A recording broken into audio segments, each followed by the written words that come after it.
আর এই কারণে কিংবা বিভিন্ন কারণ সামনে এনে ডক্টর মোহাম্মদ ইউনূসের বিচার কিংবা শাস্তি চাচ্ছেন অনেকে। এটিকে আপনি কিভাবে দেখেন?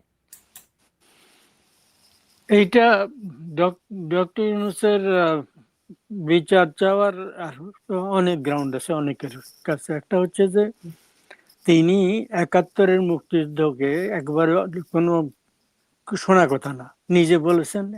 যখন ভয়েস অফ আমেরিকার আনিস আহমেদ তার ইন্টারভিউ নিচ্ছিলেন, তিনি বারবার ৭১ সম্পর্কে জিজ্ঞেস করেন, উনি উত্তর দেন না। পরে এক পর্যায়ে উনি রেগে গিয়ে বললেন, আমরা ৭১-কে আমরা ওইটা রিসেট করেছি, রিসেট বাটন পুশ করেছি, মানে ৭১ ভুলে যান, এই একটা। তারপর তিনি দ্বিতীয় স্বাধীনতা বলেছেন, মানে আগেরটা না। ৩ নম্বর হচ্ছে মানে কত একের পর এক ঘটনা। বাংলাদেশ রাষ্ট্রের স্থপতি, যার নেতৃত্বে বাংলাদেশ স্বাধীনতা যুদ্ধ করেছে, যিনি ২ দশক পর্যন্ত আন্দোলন করে, তার নেতৃত্বে, আওয়ামী লীগের নেতৃত্বে আন্দোলন করে এবং দেশের অন্যান্য দেশপ্রেমিক শক্তি এই আন্দোলনে ছিলেন, তারা বাংলাদেশ স্বাধীন করেছেন, একটা মুক্তিযুদ্ধ হয়েছে, সেটাকে উনি রিসেট করছেন। এই একটা। ২ নম্বর, ওই শেখ মুজিবুর রহমান, বঙ্গবন্ধু শেখ মুজিবুর রহমানের বাড়িটাকে টোটালি ডিস্ট্রয় করে দেওয়া হয়েছে। ধানমন্ডি ৩২ নম্বর টোটালি বুলডোজার দিয়ে ২ বারে ডিস্ট্রয় করা হয়েছে। প্রথমবার আগুন দেওয়া হয়েছে, কিছু ক্ষতি করেছে, দ্বিতীয়বার ডিস্ট্রয় করা হয়েছে, তৃতীয়বার আর একবার সেখানে নিচের ভূমির মাটি পর্যন্ত তুলে ফেলার জন্য তারা চলে গিয়েছিল। এই একটা। তারপরে হচ্ছে খালি ওইটা যে তা না, একজনের না, এটা হচ্ছে বাংলাদেশের যত জায়গায় মুক্তিযুদ্ধ বিষয়ক যত স্থাপনা ছিল প্রায় সর্বাংশে নির্মূল করে ফেলা হয়েছে, সর্বনাশ করে। মুজিবনগর, যেখানে বাংলাদেশের মানে স্বাধীন বাংলা সরকার, মানে যে সরকার তাজউদ্দিন আহমদের নেত্রী, সৈয়দ নজরুলের নেতৃত্বে যে সরকার বাংলাদেশ মুক্তিযুদ্ধ পরিচালনা করেছিলেন, সেই সরকার যেখানে শপথ নিয়েছিলেন কুষ্টিয়া জেলার যে আম্রকাননী বর্ডারের ভারত সীমান্তের নিকটবর্তী, যেটাকে পরবর্তীতে তখনই তারা মুজিবনগর নামতে, এবং সেখানে অনেক স্থাপনা, মুক্তিযুদ্ধ বিষয়ক স্থাপনা, সেগুলো পর্যন্ত সর্বনাশ করে ফেলা হয়েছে। এবং এই ইউনূসের মুখ দিয়ে একটি শব্দ আপনি এই পর্যন্ত কেউ রেকর্ড দেখাতে পারবে না যে এত কিছু ধ্বংস হলো, একটি শব্দ তিনি উচ্চারণ করেননি, একটি শব্দ। নিন্দা বাক্য তো দূরের কথা, নিন্দা যেটা মানে নিন্দা করার তো দূরের কথা, সমালোচনা করেন একটি। ২ নম্বর হচ্ছে তিনি জামাতিদেরকে এবং শিবিরদেরকে উত্থান হতে দিয়েছেন। সারা ওনার আমলে যতগুলো অ্যাপয়েন্টমেন্ট বিভিন্ন জায়গায় হয়েছে, মানে ইউনিভার্সিটির ভাইস চ্যান্সেলর, উপাচার্য থেকে শুরু করে একাডেমিয়া, জুডিশিয়ারি, তারপর আপনার অ্যাডমিনিস্ট্রেশন, যত জায়গায় যত অ্যাপয়েন্টমেন্ট হয়েছে, ম্যাক্সিমাম জায়গায় তিনি স্বাধীনতা বিরোধী জামাত, যে জামাত ৭১ সালে বাংলাদেশের মুক্তিযুদ্ধের কেবল বিরোধিতাই করেনি, বিরোধিতা করা এক জিনিস, তারা সশস্ত্র বিরোধিতা করেছে এবং পাকিস্তানি হানাদার বাহিনীর মানে রেজিমেন্ট হিসেবে, অত্যাচারী নির্যাতনকারী রেজিমেন্ট হিসেবে কাজ করে। এবং বাংলাদেশের মানে স্বাধীন হওয়া যখন অবধারিত হয়ে গেল, শেষ মুহূর্তে, শেষ কয়েকদিনে তারা বাংলাদেশের মানে বুদ্ধিজীবী অনেককে হত্যা করেছে। আরো বিরাট লিস্ট ছিল, আরো ২-৪ দিন সময় পেলে আরো হত্যা করতো, এবং সেটা তাদের আলবদর বাহিনীর মাধ্যমে করেছে, এরা করেছে। এবং সেই জামাত কখনো পর্যন্ত, এখনো এইবারের নির্বাচনের সময় পর্যন্ত তাকে নানাভাবে প্রশ্ন করা হয়েছে। ওই ইন্টারেস্টিংলি জামাত পাকিস্তান সৃষ্টিরও বিরোধিতা করেছিল, এবং পাকিস্তানের রাষ্ট্রের বিরুদ্ধে আমাদের অভিযোগ আছে, ব্যক্তিগতভাবে পাকিস্তানের জনগণের বিরুদ্ধে আমার কোনো অভিযোগ নেই। এবং পাকিস্তানের জনগণের কাছে আমি ব্যক্তিগতভাবে, আমি শিওর বাংলাদেশের অনেক দেশপ্রেমিক লোক কৃতজ্ঞ হবেন এইটা জানলে, যে বাংলাদেশের পার্লামেন্টে জামাত ইসলামীর একটা আসনও নাই, নট ওয়ান। সেই জায়গায় বাংলাদেশ, যে বাংলাদেশ রাষ্ট্রের শত্রুতা করছে এই জামাত, তাদেরকে রাজনীতি করার সুযোগ দিয়ে তারা মুক্তিযুদ্ধের বিরোধিতা করেছে, লক্ষ লক্ষ মানুষ হত্যার সাথে তাদের প্রত্যক্ষ সংস্রব ছিল, হত্যা, ধর্ষণ, অগ্নিসংযোগ ইত্যাদি তাদের যোগসাজশ ছিল। সেই জামাতকে রাষ্ট্রের কথা হচ্ছে, আর একটা অ্যাডমিনিস্ট্রেশনের টাইমে মানে কর্তৃত্ববাদী শাসন বা তারা তাকে ফ্যাসিস্ট শাসন, সেই কারণে যে আওয়ামী লীগ বাংলাদেশের কয়েক যুগ ধরে স্বাধীনতা সংগ্রামে নেতৃত্ব দিয়েছে, মুক্তিযুদ্ধের নেতৃত্ব দিয়েছে, তাকে বাংলাদেশে তার কার্যক্রম নিষিদ্ধ করে দেওয়া হয়েছে। তারা নির্বাচনে অংশগ্রহণ করতে পারেনি। জামাতকে এত সুযোগ সুবিধা দিয়েছে, এমন ভাবে তারা আষ্টে দেশে বসে গেছে যে এখন এই তারা অন্যান্য ইসলামিস্টরা বোধহয় 6টা পেয়েছে, তারা 71, অন্যদেরকে নিয়ে 77 আসন পেয়ে গেছে জামাত ইসলামী। 77 আসন, 77টা আসন। পাকিস্তানে একটিও নাই। পাকিস্তান রাষ্ট্রের বিরোধিতা করে জন্মের তারা, সেখানে একটিও নাই। বাংলাদেশ রাষ্ট্রের খালি জন্মের বিরোধিতা করেনি, সশস্ত্র সংগ্রামে অংশগ্রহণ করে মানে মানবতা বিরোধী অপরাধ করেছে, হত্যাযোগ্য অংশ নিয়েছে, বুদ্ধিজীবী হত্যা করেছে। সেই তাদের সবাই আশ্রয়দাতা প্রশ্রয়দাতা এই হিসাবে। এবং আরেকটা কথা হচ্ছে, গোপনে কোন রকম নিয়ম নীতি প্রক্রিয়া অনুসরণ না করে তিনি বিভিন্ন ধরনের চুক্তি করেছেন দেশের বিদেশের সাথে। এই সমস্ত কারণে তারপরে উনি নিজের মানে নিজের গ্রামীণ ব্যাংক, হ্যাঁ, নিজের মানে অধীনস্থ, নিজের নিজের অ্যাডমিনিস্ট্রেশন, তার এখতিয়ারাধীন একটা প্রতিষ্ঠান, গ্রামীণ ব্যাংক বা গ্রামীণ উন্নয়ন প্রতিষ্ঠান, তাদের অনেক 600 কোটি টাকা সম্ভবত জানা ছিল সরকারকে কর, বাট কিছু কর সেগুলো উনি মাফ করে দিয়েছেন। তো এই ধরনের অনেক অপকর্ম তিনি করছেন। ফলে কেউ তো বলছেন তাকে ফাঁসি দেন। এটা আমি মনে করি তদন্ত হওয়া উচিত সব কাজকর্মের। যে কোনো অভিযোগ আসলে অভিযোগের তদন্ত হওয়া উচিত। ফলে তার বিরুদ্ধে আমি যেগুলো বললাম এই ধরনের অভিযোগ আসছে।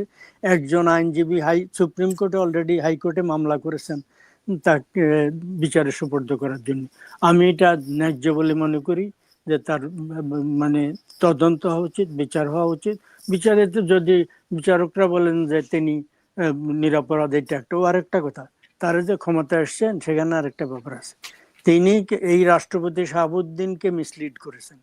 রাষ্ট্রপতিকে দিয়ে বলেছেন সুপ্রিম কোর্টের মানে এই তত্ত্বাবধায়ক সরকার তো অন্তর্বর্তী সরকার, তত্ত্বাবধায়ক সরকার ছিল আওয়ামী লীগ বাতিল করেছিল। অন্তর্বর্তীকালীন সরকার সর্বোচ্চ কনস্টিটিউশন নেই, আপনিও জানেন। আচ্ছা, এইটা করার জন্য তখন একটা বুদ্ধি বের করা হলো যে সুপ্রিম কোর্টের একটা অ্যাডভাইজারি পাওয়ার আছে অ্যাপেলের ডিভিশনে। সে অ্যাডভাইজারি কোনো কনস্টিটিউশনাল ক্রাইসিস দেখা দেয়, তাদের অপিনিয়ন যে এখন আমরা করিটা কি, তখন সুপ্রিম কোর্টের অ্যাডভাইজারি মানে এখতিয়ার আন্ডারে তাদের কাছে রাষ্ট্রপতিকে দিয়ে চিঠি পাঠানো যে এইটা আমি কি করি। তখন সুপ্রিম কোর্ট বলেছেন যে আপনি তত্ত্বাবধায়ক সরকার করতে পারেন। কেমন? আচ্ছা, এরপরে কি করেছে আপনার সুপ্রিম কোর্টের চিফ জাস্টিস এবং মানে সেকেন্ড সিনিয়র জাস্টিস, এদেরকে মানে এরা এমন থ্রেট দিয়েছে, এরা পালিয়ে গেছে। পালিয়ে মিলিটারি ক্যান্টনমেন্টে এদেরকে সাময়িকভাবে হেডকোয়ার্টার ঢাকা আশ্রয় দেওয়া হয়েছিল। তা সেই অবস্থায় তারা বলেছে সুপ্রিম কোর্টের মানে ইয়ারা এইটা আবেদন করেছে, অ্যাপিল মানে এইটা অনুমোদন করেছে। আমি যেটা এতক্ষণ বললাম, আসলে চিফ জাস্টিস আর সেকেন্ড চিফ জাজ ওখানে ছিলেন, অন্যরা পালিয়েছিলেন। ফলে কেউ সিগনেচার করেছেন এটা অথেন্টিক না। ফলে ওইটা একটা মিথ্যার উপরে ভিত্তি করে তিনি এই 1.5 বছর দেশ শাসন করেছেন। ওইটার জন্য তো ওইটা কনস্টিটিউশন একবার ডাইরেক্ট মুক্তিযুদ্ধের শত্রুতার একটা রাষ্ট্রদ্রোহ, আর একটা হচ্ছে কনস্টিটিউশনাল অপরাধ, এটাও রাষ্ট্রদ্রোহ, ভয়ঙ্কর সব অপরাধ। ফলে তিনি কোথায় কি শান্তি পদক পেয়েছেন সেটা আরেকটা জিনিস। তার বলে একটা ভালো নির্বাচন হবে, নির্বাচন বানচালের জন্য জামাত বারবার চেষ্টা করছে বিলম্বিত করার জন্য। আর একটু কয়েক মাস টাইম পেলে তাদের আশা যে তারা মেজরিটি পেয়ে যেত, বিএনপির আশা ঘুরে বালিয়ে হতো। যাই হোক, সেটাও তিনি চেষ্টা করছেন না দেওয়ার জন্য। তিনি মানে আগামী বছর, এই বছরের মার্চের পরের কথা বলেছিলেন, মে, মার্চ, এপ্রিল মের কথা জুনে। বলেছিলেন, জুনের কথা বলেছিলেন। এমনকি ডিসেম্বর নভেম্বরের কথা আরেকবার বলা হয়েছিল। ফলে এইটা এগিয়ে দেওয়ায় জামাত ক্ষমতা যেতে পারলো না, এই একটা। ফলে এই যে সব একটার পর তিনি কাজ করেছেন, এই জন্য বিচার হওয়া উচিত। তো নূতন সরকারের আমলে মানে তড়িঘড়ি করে কিছু কিছু কাজ হচ্ছে, এটাও এর আগে সব সময় বলা হয় আওয়ামী লীগ দলীয়করণ করেছিল, এর আগে বিএনপির সময় বলা হয়েছিল। তো এখনো কিছু কিছু অভিযোগ এখন পত্রিকা হয়েছে, শুরু হয়েছে। বাংলাদেশ ব্যাংকের যিনি গভর্নর ছিলেন হুম, হুম। অন্তর্বর্তী সরকার আমলে, তাকে মনসুর, তাকে সরিয়ে দেওয়া হয়েছে, তাৎক্ষণিকভাবে সরিয়ে দিয়ে বিএনপির কে নানাভাবে ফেভার করেছেন। একটা বিরাট বাড়ি গুলশানে ছেড়ে দিয়েছেন তাদের অফিস করার জন্য, দীর্ঘদিন সেখানে তারা অফিস করেছে। সেই বাড়ির মালিক তিনি আবার তার কনফ্লিক্ট অফ ইন্টারেস্ট থাকতে পারে, তিনি ব্যবসায়ী, অনেক টাকা লোন নিয়ে তিনি সেটাকে আবার রিস্কেডিউল করিয়ে নিয়েছেন সম্ভবত তত্ত্বাবধায়ক সরকার আমলে। ফলে মানে তিনি তাকে রাষ্ট্রের মানে রিজার্ভ ব্যাংকের, যুক্তরাষ্ট্রে যেটাকে রিজার্ভ ব্যাংক বলে, বাংলাদেশে বলে স্টেট ব্যাংক, মানে বাংলাদেশ ব্যাংক, এই বাংলাদেশের রাষ্ট্রীয় ব্যাংক যেটা ফেডারেল ব্যাংক, সেই ব্যাংকের গভর্নর করেছে। এই নিয়ে এমনকি সরকারপন্থী পত্রিকাও কিছু কিছু সমালোচনা দিই। সরকারপন্থী বলতে আমি স্টার এবং প্রথম আলোকে মনে করে থাকি, যে তারাও এখানে সমালোচনামূলক দিচ্ছে। এই একটা। সমালোচনা করছে। তারপরে হ্যাঁ। মিলিটারি জেনারেল থেকে শুরু করে ওখানে এই পর্যন্ত 10-12 জনকে পদ চেঞ্জ করা হয়েছে, সম্ভবত এই কারণে ওই যে বিভিন্ন জায়গায় জামাতিরা তাদের লোক বসিয়ে দিয়েছিল, সম্ভবত এই কারণে অনেক জায়গায় সরানো হচ্ছে। কিছু কিছু ক্ষেত্রে দলীয়করণ এগুলো হচ্ছে, যেমন গভর্নরের ক্ষেত্রে হলো, আর হুম, কিছু হুম। কিছু ক্ষেত্রে আর 1 লক্ষ সম্ভবত কি লোক স্বাস্থ্যকর্মী নিয়োগ করা হবে, 10,000 কনস্টেবল নিয়োগ করা হবে, ইত্যাদি ইত্যাদি। তো খেয়াল রাখতে হবে এইগুলো সমস্ত দলীয় লোক যেন না হয়, এবং জনগণ, মিডিয়া যেন সোচ্চার থাকে এই ক্ষেত্রে, নতুবা ওই আবারও দেশটা মানে এই আগে এই গর্তে ছিল আর গর্তে পড়বে, এটা যেন না হয়। এটা যেন না হয়। আমরা একটু চুক্তি নিয়ে কথা বলতে চেয়েছিলাম। সময় একদমই কম। তারপরেও একটু আপনার কাছে জানতে চাই, আমেরিকা বাংলাদেশের শেষ চুক্তিটি আপনার মূল্যায়ন ছোট্ট করে। আচ্ছা, এটা তো বলা হচ্ছিল যে আমি একটু সংক্ষেপে উল্লেখ করি যে এক দ্রুত একটা, এটা নিয়ে দেশে বিভিন্ন মহল সমালোচনা, স্যাগিন স্টার এবং প্রথম আলো আমি সবসময় পড়ি এই কারণে যে তারা গত সরকার এই সরকারের আওয়ামী লীগের বিরোধী বলে, বরং সেই কারণে আমি বেশি পড়ি, মানে এটার থেকে কোট করলে ইউ আর সেফ। তো এখানেও এটা নিয়ে সমালোচনা হচ্ছে একটা, কিন্তু এইটার ব্যাপার আছে। এই যিনি বাণিজ্য মন্ত্রী, তখন বাণিজ্য অ্যাডভাইজার ছিলেন, এখন কমার্শিয়াল অ্যাডভাইস, পররাষ্ট্রমন্ত্রী। তিনি তার নাম কি, খলিলুর রহমান, খলিলুর রহমান, তিনি বিদেশ হুম। থেকে তাকে নিয়েছিলেন দেশে, ডক্টর ইউনূস, সম্ভবত তিনি বিদেশি নাগরিক বটে। তো যাই হোক, তাকে দিয়ে এটা করা হয়েছে, তো একটা অভিযোগ। তো এখন তাকে আবার পররাষ্ট্র দপ্তরের মন্ত্রী। টেকনোক্র্যাট হিসাবে পররাষ্ট্রমন্ত্রী করেছেন তারেক রহমান। এখন আপনি লেটেস্ট খবর আজকে জানেন যদি, জাতিসংঘের জাতিসংঘের জাতিসংঘের সভাপতি। সেক্রেটারি জেনারেল পদের জন্য 3টি প্রার্থী ছিল, প্যালেস্টাইন, সাইপ্রাস আর বাংলাদেশ। তো প্যালেস্টাইনে বাংলাদেশ, উইথড্র করেছে। প্যালেস্টাইন উইথড্র করেছে, এখন সাইপ্রাস আর বাংলাদেশ। তো বাংলাদেশকে প্রতিযোগিতায় থাকার জন্য এর আগেই যুক্তরাষ্ট্র বলেছে। যুক্তরাষ্ট্র এখন খলিলুর রহমান বাংলাদেশ যদি মানে ইয়ে হয়, ইলেকশনে উইন করে, তাহলে খলিলুর রহমান, পররাষ্ট্রমন্ত্রী খলিলুর রহমান জাতিসংঘের সাধারণ পরিষদের 1 বছর মেয়াদ হয়, হুম, হুম। প্রেসিডেন্ট থাকবেন। তখন প্রতি মন্ত্রী পররাষ্ট্র মন্ত্রণালয় তিনি পররাষ্ট্রমন্ত্রী থাকবেন, অথবা নতুন কাউকে দায়িত্ব, যাই হোক সেটা অন্য কথা। ফলে এখন বোঝা যাচ্ছে পর্দার অন্তরালে তারেক রহমানের সাথে এক ধরনের আন্ডারস্ট্যান্ডিং হয়েছিল, ওই চুক্তির ব্যাপারে না, কিন্তু তাকে পররাষ্ট্রমন্ত্রী যে করা হয়েছে, এত গুরুত্বপূর্ণ ব্যাপার, এটা হুম। নিশ্চয়ই যুক্তরাষ্ট্রের সাথে একটা আন্ডারস্ট্যান্ডিং হয়েছে। ফলে এইটার ব্যাপারে দেশের সমালোচনা আছে। তো আমি বিস্তারিত এই সম্পর্কে, আপনার এই অল্প সময় এটা নিয়ে আলোচনা করতে হলে মানে বিস্তারিত অনেক আরেকদিন তথ্য দিতে আমরা হবে। বিস্তারিত হ্যাঁ, আলোচনা করব। আরেকদিন বিস্তারিত আলোচনা। কিছু সমালোচনা আছে। অবশ্যই কিছুটা যোগসূত্র তো আছেই। তার হুম, কারণটিও হচ্ছে, যখন নির্বাচিত সরকার এত বড় পদে আগের তত্ত্বাবধায়ক সরকারে একজনের অ্যাডভাইজারকে মন্ত্রী করা হয়েছে, তখনই প্রশ্নবোধক চিহ্নগুলো কিন্তু চলে আসে। আ স্বাভাবিকভাবেই। এবং আমরা তাদের দলে অনেক যোগ্য লোক ছিলেন এই পদের জন্য, অনেক অনেক যোগ্য যোগ্য। ছিলেন। অনেক যোগ্য লোক ছিলেন। অসংখ্য ধন্যবাদ সৈয়দ মাহমুদুল্লাহ। রমজান মাস চলছে, তার মধ্যেও সময় দিলেন, সে কারণেও অনেক কৃতজ্ঞতা। আপনি ভালো থাকবেন, সুস্থ থাকবেন। ঈদের সময় দেখা হবে, ঈদের অনুষ্ঠানে। সে পর্যন্ত ভালো থাকুন। আপনিও ভালো থাকবেন। অনেক ধন্যবাদ আপনার দর্শক শ্রোতাদের এবং আপনাকে আমাকে সুযোগ দিয়েছেন বলে।